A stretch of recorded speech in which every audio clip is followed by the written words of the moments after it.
اللہ کے رسول صلی اللہ علیہ وسلم نے فرمایا خیرکم من تعلم القرآن وعلمہ، تم میں بہترین شخص وہ ہے جو قرآن کو سیکھے اور سکھائے. بہترین شخص قرار دیا اللہ کے رسول صلی اللہ علیہ وسلم نے. اب ذرا بتاؤ، اگر آپ قرآن سیکھ رہے ہو یا سکھا رہے ہو یا دونوں میں سے کوئی ایک ہو تو آپ دنیا کے بہترین ہو. نبی صلی اللہ علیہ وسلم نے ایک حدیث میں ارشاد فرمایا کہ اذا مات ابن آدم انقطع عمله الا من ثلاث، کہ جب کوئی انسان مر جاتا ہے تو اس کے سارے عمل منقطع ہو جاتے ہیں سوائے 3 کے. اب 3 میں کیا ہے آپ سب لوگ کو معلوم ہے. اس میں ایک ہے علم ينتفع به، ایسا علم جس سے فائدہ اٹھایا جائے. صدقہ جاریہ بھی اس کے اندر آتا ہے. تو کیا صدقہ جاریہ کیا ہے؟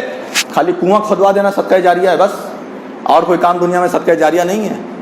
صدقہ جاریہ a lot of purpose، یعنی بے شمار مقصد ہو سکتے ہیں اس میں، اس کی گنتی نہیں ہے. بے شمار کام جو امت کے لیے کیے جائیں، خیر کے لیے کیے جائیں، وہ صدقہ جاریہ ہے. آپ اپنا مال مدرسے میں لگائیے، آپ اپنا مال مکتب میں لگائیے، آپ اپنے مکتب کو اسٹرانگ کیجئے. ایک آدمی اٹھا تھا، اس نے کہا تھا کہ ہم گورنمنٹ اسکول کو پرائیویٹ سے بھی اچھا کر دیں گے، اور اس نے کر کے دکھا دیا. جب عزم آپ کرو گے اور محنت کرو گے تو وہ پھل ملے گا. آپ جب کھڑے ہوگے نہیں ہم اپنے مدرسے کو اعلیٰ درجے کا بنائیں گے، اپنے مکتب کو اعلیٰ درجے کا بنائیں گے، جو بھی ہوگا ہم اس میں خرچ کریں گے، اللہ تعالیٰ آپ کی نیت کے مطابق فیصلہ بھی کرے گا. ایک آدمی اٹھا، کوئی ایسی بات کہنے والا نہیں تھا ہندوستان کے اندر، لیکن ایک آدمی نے کہا کہ ہم پرائیویٹ اسکول سے بھی اچھا بنائیں گے گورنمنٹ اسکول کو. جس نے کبھی سوچا نہیں تھا کہ ایسا ہو پائے گا. عوام نے کبھی سوچا نہیں تھا کہ پرائیویٹ اسکول سے اچھا گورنمنٹ اسکول ہو سکتا ہے کیا؟ کبھی کسی نے نہیں، لیکن اس نے کر کے دکھایا. ایک لگن تھی، ایک جو ہے تو لگن تھی، ایک محنت تھی، ایک شوق تھا، ایک جذبہ تھا. اللہ رب العالمین نے کر کے دکھا دیا، مدد کر دی. تو کون ہے، کیسا ہے، وہ الگ بات ہے. ایک بات ہے وہ میں آپ کے سامنے بتا رہا ہوں. تو وہی اگر آپ جذبہ پیدا کر لو، اگر آپ اپنی قوم کے لیے بن کے کھڑے ہو جاؤ مسیحا، تو اللہ تبارک و تعالیٰ آپ کی ضرور مدد کرے گا. آپ خود سوچیں، جو مالدار لوگ ہیں، غریب لوگ ان کے گھر پر آتے ہیں، پیر رگڑتے ہیں، ہاتھ رگڑتے ہیں، ہاتھ جوڑتے ہیں، 500 مل جاتا ہے، 200 مل جاتا ہے. کیا ایسا ہے یا نہیں ہے؟ یہ کیوں ہے ایسے حالات؟ ہماری نسل پڑھی لکھی نہیں ہے، اس کے پاس ٹیلنٹ ہے، دماغ ہے، ڈگری نہیں ہے، جس کی وجہ سے اس کو نوکریاں نہیں ملتی ہیں. اگر آپ پڑھائی لکھائی کریں گے تو کیا آپ کی نوکری نہیں ملے گی؟ UPSC میں کتنے مسلمانوں نے ٹاپ کیا؟ آپ کو معلوم ہے اس پر کتنے غیر مسلموں نے باقاعدہ ناراضگی کا اظہار کیا، چینل نے باقاعدہ ایجنڈا تک چلایا UPSC جہاد کر کے. کیوں ہل گئے وہ لوگ؟ کیونکہ مسلمانوں نے محنت کر کے اس راستے کو اپنانے کی کوشش کی اور کامیابی ملی. تو کیوں ہم نہیں کر سکتے ہیں؟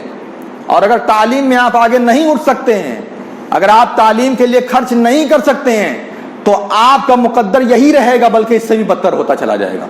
آپ ہی کی قوم کے لوگ 5,000 10,000 کا سونا لے جا کر کے سونار کے یہاں گروی رکھیں گے اور اس کو چھڑانے کی بھی طاقت نہیں رکھیں گے. 2 4 سال ہو جائے گا، بیاج پر بیاج پڑتا جائے گا.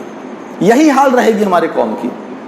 ہمارے دروازے پر آ کر کے ہمارا ہی مسلمان بھائی اپنی ناک رگڑے گا 500 روپے 1,000 روپے کے لیے، اور ہم خوش ہوں گے ہمارے پاس اتنا ہے کہ ہم اس کو دے رہے ہیں. اور کچھ مسلمان ایسے ہیں ناہنجار قسم کے، ان کو یہی پسند ہے لوگ ہمارے دروازے کے بھکاری بن کر کے رہیں، ان کو یہی پسند ہے.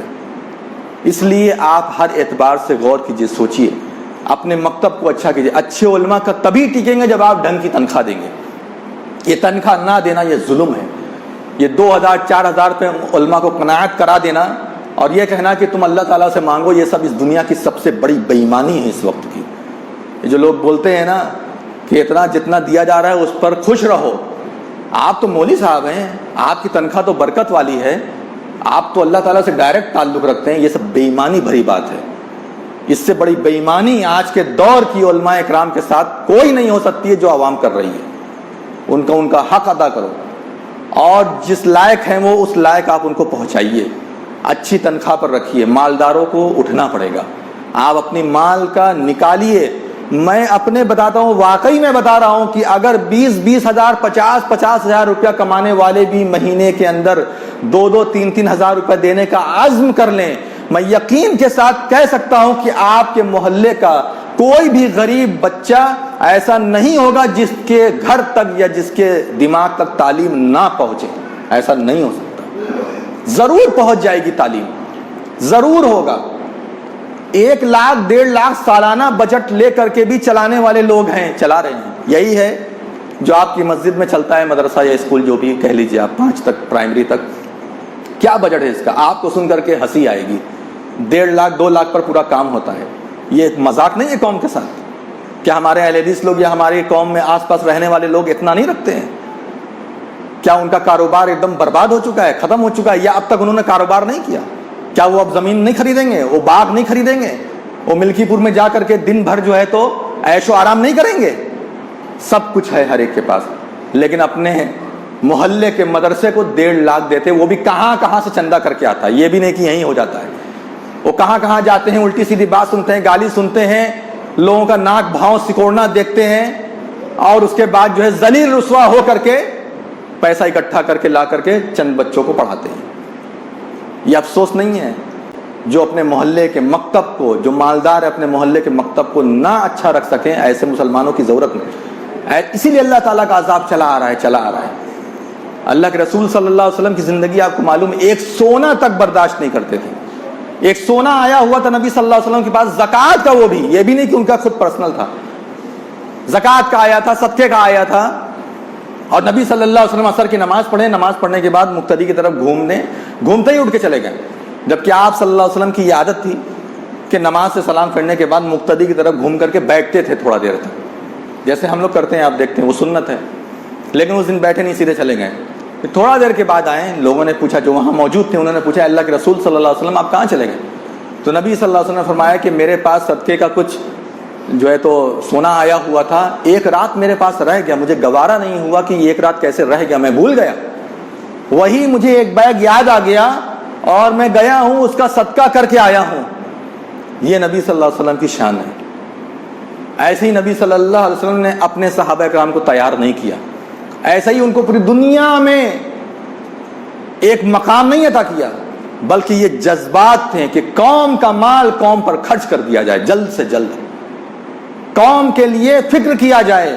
میرے پاس صدقے کا مال ہو، چاہے جیسا بھی مال ہو، جو مال دوسرے کا ہے اس کو دے دیا جائے۔ اور ہم تو مسلمان ہیں، اللہ رب العالمین نے قدم قدم پر ہم لوگوں کی رہنمائی کی ہے، قرآن کے ذریعے سے، قدم قدم پر احادیث کے ذریعے سے ہماری رہنمائی کی۔ کتنی رہنمائی چاہیے، کتنی رہنمائی چاہیے میرے بھائیوں، اس پر غور کیجئے، اٹھیے۔ اور یہ دور مالداروں کا دور ہے۔ اگر یہاں مالدار لوگ بیٹھے ہیں، میٹنگ کریں، بات کریں، اور بات کر کے اپنی قوم کو، کیونکہ یہ وقت مالداروں کے اٹھنے کا دور ہے۔ علماء بہت ہو گئے، مکی مدنی کی لائن لگی ہوئی ہے، سلفی اور حنفی اور جو بھی مکتب فکر کے علماء ہیں، قاسمی وغیرہ، لائن لگی ہوئی ہے، علماء کی کوئی کمی نہیں ہے۔ اب وقت ہے مالداروں کے اٹھنے کا، اب وقت ہے قابل اور صلاحیت مند لوگوں کے اٹھنے کا، اب وقت ہے اپنی قوم کی تعمیر کے لیے جد و جہد کرنے کا۔ جب اس کے لیے اب آپ اٹھیں گے تبھی آپ کو کامیابی ملے گی، ورنہ علماء بناتے جاؤ، کبھی علماء جو ہے پریشان رہیں گے، کبھی یہاں نوکری چاکری کریں گے، کبھی وہاں بوجھا اٹھائیں گے، کبھی شہر چھوڑ کے چلے جائیں گے، کبھی کچھ، تم چلاتے رہ جاؤ گے، کوئی فرق نہیں پڑنے والا رہے گا۔ اس لیے اس پر غور کیجیے، اللہ رب العالمین ہم لوگوں کو ان باتوں پر عمل کرنے کی توفیق عطا فرمائے۔